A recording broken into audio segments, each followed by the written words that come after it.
হাঁটতে হাঁটতে যাচ্ছি, একটা লোক দেখলাম যে অনেক মন খারাপ। আমরা তার কাছে জানতে চাই যে তার মন কেন খারাপ। আসেন। Okay. আসসালামু আলাইকুম ভাইয়া। আহ, আহ, দুঃখের দুঃখের বিষয়, বুবা মানুষ, তারপরও সে কি বলতে চাই বুবা ভাবে আমরা একটু জানতে চাই। করছি আপনার কি সমস্যা? আহ, আহ, পয়সা?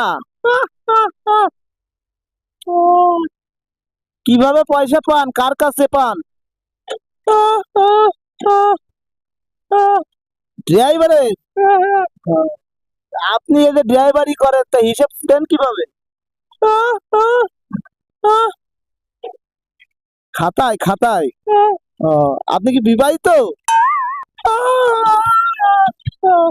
বউ নাই? দূর মিয়া, বউয়ার সাথে আমি ভাই আর কথা বলবো না, ফাল সময় নষ্ট করার সময় আমার হাতে নেই, চলে গেল।